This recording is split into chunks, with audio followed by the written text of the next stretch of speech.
Hello, in this video we're going to look at the Sci-Fi Computer Station by Kevin Ruzel. I hope I'm pronouncing that correctly, which has a couple of features and it normally goes for around 20 bucks.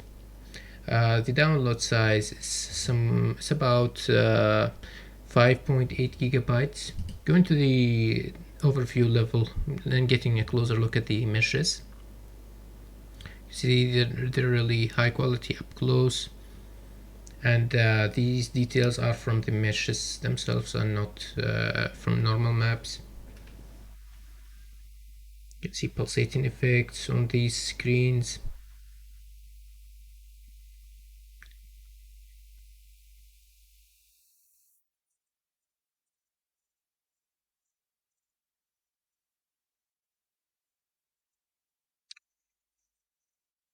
Looking at the lighting only view mode and shader complexity, one problem I think we have with 5.1 is that you cannot look at the lighting only view mode with nanite enabled, so I have to disable nanite. Now this will hit, the performance will take a hit from this.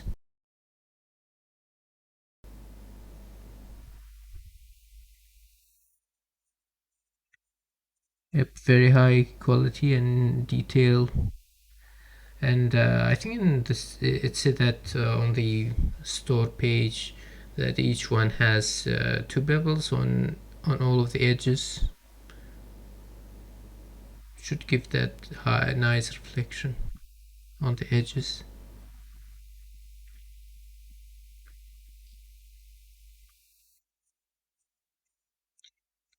Wireframe mode,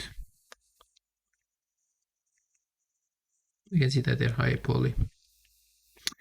Let's look at the collisions.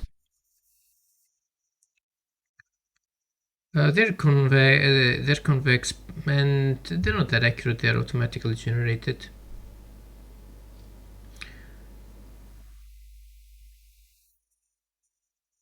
You can look at the different material slots on it, on the meshes. It has, yeah, a lot of them have different material slots, unfortunately, because it really doesn't need to have it.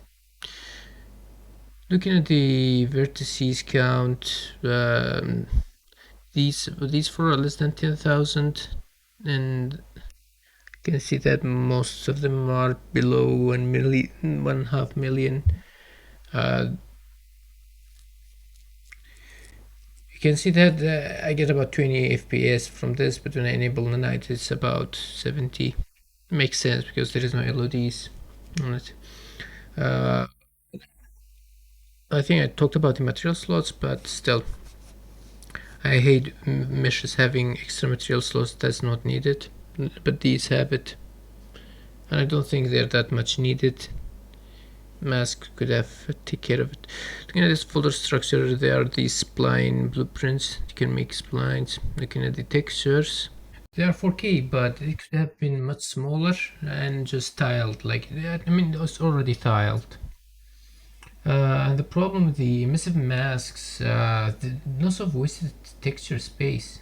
This could have been made much smaller and just using some UV tricks could have gotten much less like texture sizes without losing any quality. Yeah, there are 429 4K textures, 6 1K textures, and 3 256.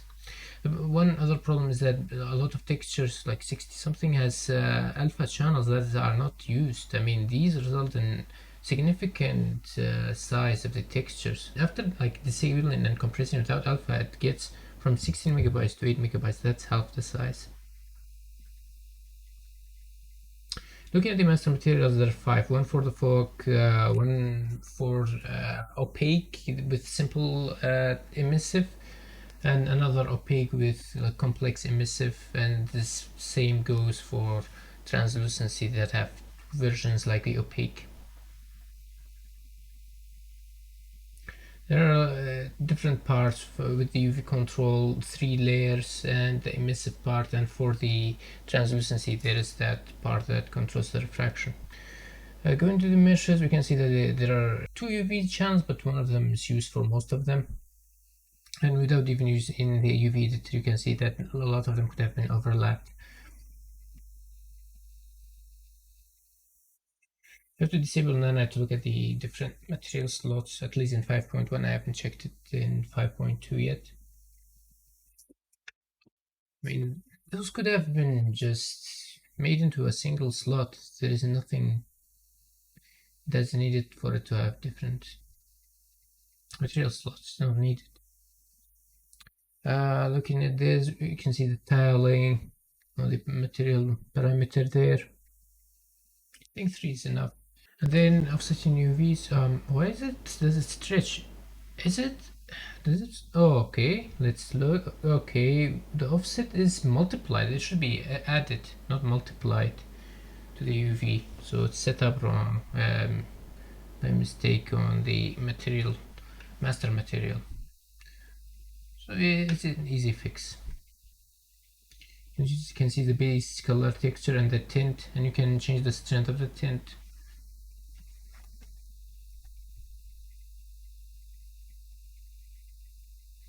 The metal texture and the metal intensity, roughness, and the roughness kind of is controlled by a lerp. You dictate what's the minimum and the maximum to it. So one thing, if you have noticed yet, is that the roughness and metallic are not packed into the same texture. So there's extra texture sample and space in the VRAM. Looking at another one using the complex emissive, you can see the offset is still stretch. Changing the albedo tint. I think most of the parts are similar except for the emissive. You can change the texture. Detailing. The offset in this one seems to somewhat work, but not 100%. I can rotate it, change the period, but it may not be apparent in the material instance itself. You have to go to the mesh again. And changing the color on that, so that you can change another color as well, because there's 2 color for the first emissive texture. You change the period, it's more apparent on the main mesh. Okay, going to the second emissive layer, you can change the color of this one. So it's all can be, it's customizable basically.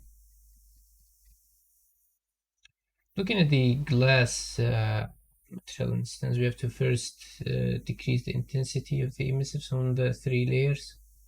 And one thing to note, that why is the intensity so high, is that the compensation is so low because the lights have high intensity.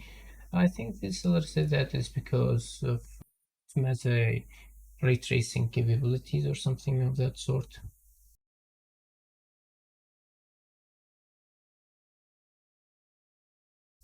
Let's go into this, inverting the mask. I don't know what this does exactly.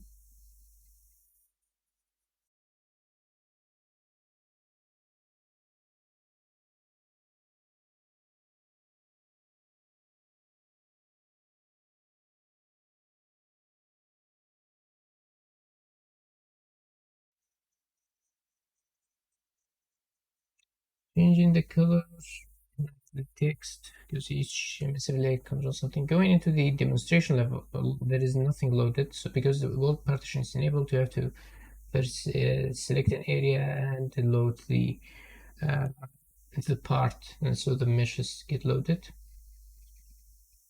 Looking at the FPS, we get like 20 frames, but if we hide these splines or the cables, get at least double the performance. So, I think the demo level looks really cool from definitely cinematic quality. But unfortunately, I don't think it's suitable for games, at least unless it gets optimized. Not on the vertices part, because Nanite can handle that without issues. But from the material slot count and the way that there are lots of wasted texture spaces. I mean, if those two get fixed, I think it's one of the best. I mean, it's still one of the best looking asset packs, especially for the sci-fi on the marketplace. And considering the price is really good, but you'll be limited in its usage for cinematic shots or something of that sort. But in my opinion, it's not game ready props or assets. The material setup, I think, is pretty rich. It has lots of customization options. Really good on that front. Minus the offset, that's an easy fix. Just put an add instead of the replace like the multiplication with an add. The texture shouldn't have alpha channels because they're not used. You can do that compress without alpha. That should fix it. One thing that I haven't shown was the cables. I mean, the blueprint is provided and it's just a spline mesh. You can follow any spline mesh tutorial to convert it to static mesh. And that should be it. Hope you enjoyed.